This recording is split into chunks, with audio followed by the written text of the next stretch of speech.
Jusqu'où le département sera-t-il en mesure d'assumer la hausse des dépenses? C'est la question que posait le président François Vanson ce vendredi matin à l'occasion de la première décision modificative du budget départemental. Un ajustement qui implique une hausse de plus de 13 millions d'euros à cause notamment des augmentations de tarifs liées à la crise économique. Tout d'abord, il y a le coût des matières premières qui est là, qui est bien présent.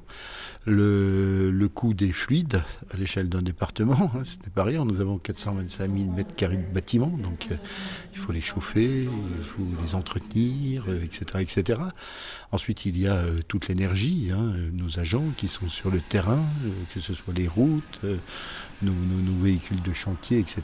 Donc ça suscite des coûts de fonctionnement qui sont importants. Et enfin, je dirais même surtout, nous faisons un effort substantiel concernant le point d'indice, car nous voulons aussi apporter notre contribution, une contribution importante à nos agents, de manière à apporter une réponse à la problématique du pouvoir d'achat que nous connaissons aujourd'hui.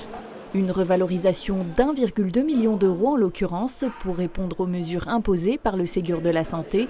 D'autres investissements sont également compris dans l'enveloppe, comme l'entretien des routes, l'aide aux collectivités et la reconstruction du collège de Vanier dont le chantier a subi du retard, sans oublier les dépenses en faveur de l'autonomie et de la politique enfance famille. Alors dans les grandes lignes, concernant l'autonomie, c'est vraiment des ajustements budgétaires, notamment pour les personnes accueillies en EHPAD qui sont éligibles à l'aide sociale.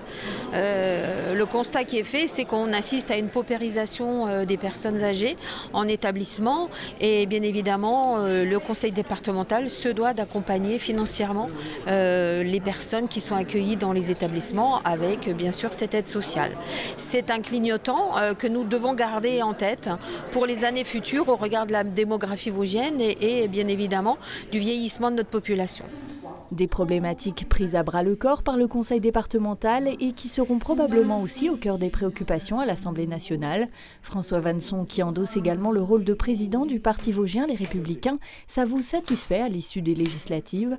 En effet, à l'exception de l'élimination au premier tour de Caroline Privat-Massioni dans la deuxième circonscription, la droite reste bien en place partout ailleurs. Son sentiment n'est en revanche pas aussi serein à l'échelle nationale. On ne peut pas se réjouir de l'actuelle situation politique. Alors moi, ce que je souhaite, c'est que ma famille, bien sûr, se reconstruise, car il y a une attente, j'en suis convaincu. Enfin, nous aurons des mois devant nous pour reconstruire un socle idéologique qui soit cohérent avec les attentes des Françaises et des Français, et surtout cohérent avec les enjeux de notre pays, la France. Dans les Vosges, en tout cas, le conseil départemental assure se mobiliser pour répondre aux enjeux du territoire et aux besoins de ses habitants. Désormais, le budget du département s'élève à 510 millions d'euros.